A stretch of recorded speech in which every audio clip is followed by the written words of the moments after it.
na hindi raw kayo nagtataka na nadawit ang inyong presidential insan Speaker Martin Romualdez dito sa bribery initiative. Paano ba ho nadawit si bribery initiative? presidential insan Martin Romualdez dito sa bribery initiative? Nako, ewan ko ba sa kanila? Hindi kasi yung mga huling mga text at yung mga huling utos sa iba't ibang distrito nanggaling na rekta sa opisina ni Speaker Martin.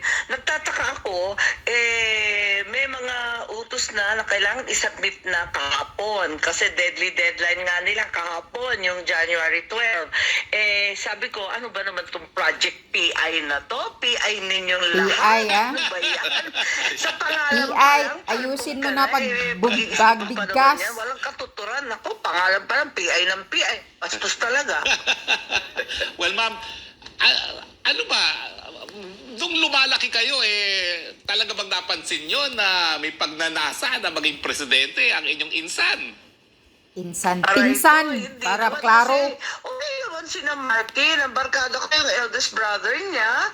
Pero si Martin, okay naman hindi ko maintindihan sinong kumukwertas dyan at bakit naging ganyan. Kasi parang pabanjing-banjing lang naman si Martin. Pero alam naman natin na iba pala na naging ganito. Siguro may tumutulok, may umuudyok. Biglang nagkakaganito na nagugulat naman ako. Alam ko na pikon sa akin nung ilang buwan makalipas, mabait naman yan sa akin kaya okay lang, hindi naman personal to. Sabi nila blood is thicker than water kaso naman the country is more important than family. Buti naman, alam mo. Talaga yun walang makabag-anak. Ma'am, pero super ate of the president, nakapag-usap ka na ba kay PBBM tungkol sa mga nangyayari dyan sa mababang kapulungan na talaga naman dahilan kaya tayo nakakawatak-watak at parang tinutuldukan na ang ating unit team? Gano'n na nga. Ang totoo, medical leave pa rin ang drama ko, kaya hindi kami nagkikita-kita. Pero alam ko, ang Pangulo, noon pa, hindi pa presidente si Bongbong, pinag-uusapan namin ang saligang batas. Pag yan sinasabi na, nako, wag na papasukan yan, hindi pa nakakabangon ang ekonomiya. Hindi naman yan ang kinakain ng tao araw-araw. Hindi naman yan ang nasa isipan ng bawat mamayan. Ang talagang pinoproblema natin, ang gasolina, kung paano bibili ng pagkain, ng murang bigas, yun na muna ang tutukan. Alam naman natin, miski yung mga dambuhalang korporasyon umaaray sa ekonomiya, matumal pa rin talaga ang benta at ang trabaho, hindi pa ganun kaganda. Senadora, magandang umaga. Si Admar po ito. Ma'am, may tanong ko Ay, lang. Admar, Opo, basta. good morning. Si PBBM, wala pa ba siyang final na say or kung siya ba ay sang-ayon dito sa pagbabago ng konstitusyon sa kabuuan? Kasi nung unang sabi niya hindi na kailangan dahil meron ng existing na mga batas or pwede namang gawa ng remedyo sa mga batas. Pero nitong lately sa by December, parang nagiging bukas sa pag-aaral sa economic provisions. Anong nakikita mo naman dito, Senadora? Well, pagkakilala ko sa kanya, it's a polite way of saying wag muna. Kasi kilala ko hindi naman yun magsasabi na no kaagad, kundi sasabihin, sige, aralin na muna natin. Ibig sabihin, wag na muna ngayon. Which is, tama naman sa sinabi niya noon na hindi pa napapanahon yan kasi ang daing problema ng ating bansa. Bakit naman tayo pupunta doon? Pero, eto nga, hindi natin masyadong naintindihan itong mga pangyayari. May tumutulak dito sa Project PI na to na talaga naman isinumpa talaga sa pangalan pa lang.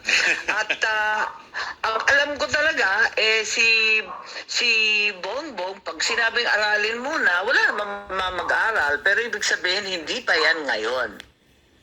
Opo. And may maipapayo po ba kayo sa mga nasa likod nitong Project PI na sundin na lang yung Project tamang PI. proseso? Kung maglatagan man, ilatag sa lahat, wag yung Patago. parang under the table ba ang dating?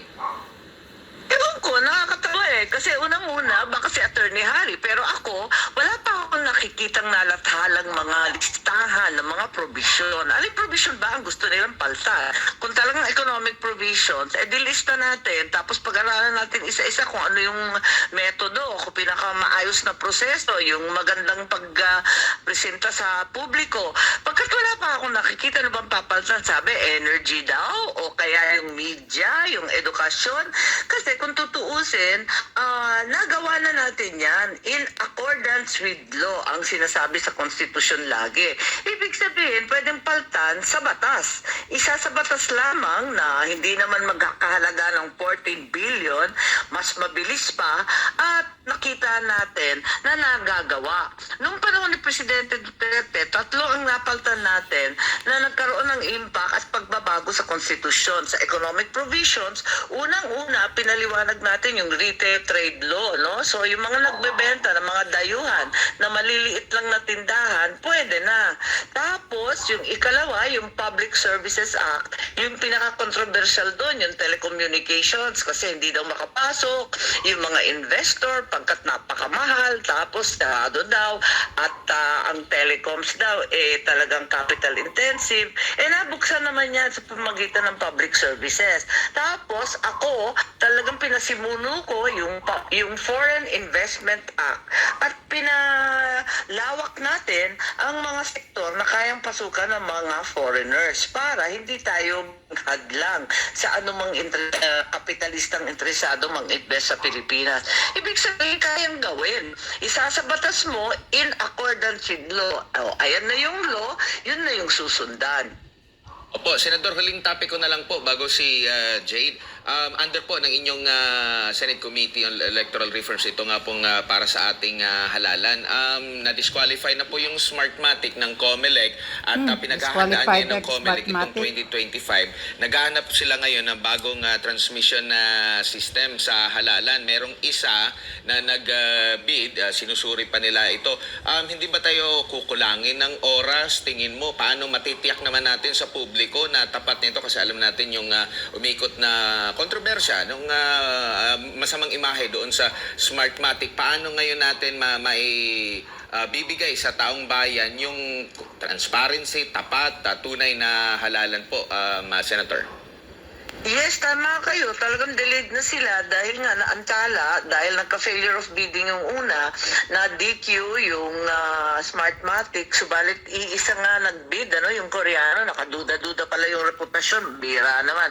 Kaya nag-usap nga kami at sinabi ko sa COMELEC, mag-due diligence naman, kalkalin naman ninyo yung mga istorya ng mga nagbibid, kahit nagbid yan. Pero sabi nila, may 5 na daw, at they've been assuring us na tatapos tamang panahon. Tignan natin kasi talagang kinakailangan maipakita nila na maayos talaga yung botohan. Although dito sa Project PI na naman ang sabi kung ma-delay, pag na-delay daw yung mahiwagang schedule nila na July 9 gagawin bago na yung ating saligang batas, but July 9 pag hindi daw natuloy yun, abay i-postpone na lang yung 2025. Syempre type ko yun kasi re-electionist ako. Pero hindi naman yata tama yun na hindi sinusunod yung ating schedule. Yung iba nagsasabi na ipagsama na daw yung eleksyon at yung plebiscite. Nako, karambola yan, bihira naman. Hindi nga maintindihan ng mga tao kung ano ibig sabihin ng tanong na jointly or separately boboto yung Senate at saka yung Congress. Malay natin, ako nga hindi ko naintindihan masyado at maraming nagbibigay ng iba't ibang opinion. Senator, magandang umaga po, si Jade po ito. Kaugnay kamakailan, Hello, Jade. yes, Oo. si Congressman Edsel Lagman ay may ibinunyag tungkol po doon sa additional o in-insert nga po doon sa bicameral conference na 12 billion sa isang item na tungkol po ito sa conduct and supervision of elections, referenda, recall votes, and plebiscites. Kayo ho ba ay nagulat nang narinig po ninyo na may ganitong item, inilaang budget for this year? Yes, gulat na gulat ako. At higit sa lahat, dapat hindi ako nagugulat dahil ako yung chairman ng electoral reform. Ako rin ang may hawak ng budget nila. Abay, nung nasa subcommittee, nakailang hearing nga kami. Kasi nga, ang dami-dami nilang request. May mga request sila kasi nga yung mga opisina nila, squatter lang daw sila sa iba't ibang LGU, kasi wala silang sariling opisina. Tapos, humihiram-hiram na lang sila ng mga casual at job order ng mga empleyado pagkat wala rin silang mga sapat na items. Tapos, yung sahod ng mga tao nila, masyadong mababa kung ikumpara sa ating mga teachers at iba pa.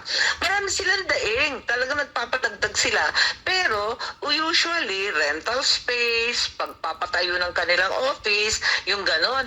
Wala naman pinag-usapan na tsa-tsa. Kaya nagulat talaga ako dahil tinatanong ko rin kay Senator Sani Angara, hindi rin niya alam eh. Sabi ko, hawak ko yan sa subcommittee level, tapos sa committee level, hawak niya, saan pinasok yan? Bakit isiningit yan? At higit sa lahat, bakit tsa-tsa na? Wala na yung mga opisina, sahod, at iba pa. Nagulat talaga kami kung paano nangyari yun. Wala ho bang nilabag na batas doon sa pag-i-insert nga po without all you knowing? Yes, talaga naman na center of the highest order yan. Talagang hindi maintindihan. Paano na isingit yan? Nagugulat talaga kami first time na narinig namin yan. Nakita lang namin yung 2 billion preparatory sa national and local elections. 2 billion ang pinasok at hiningi ni Presidente Bongbong. Naging 14 billion bigla. Anong klase yun? Nakakagulat kasi talagang ang request lang nila yung sa opisina at sahod. Wala namang kinalaman dyan sa tsa-tsa. Senator,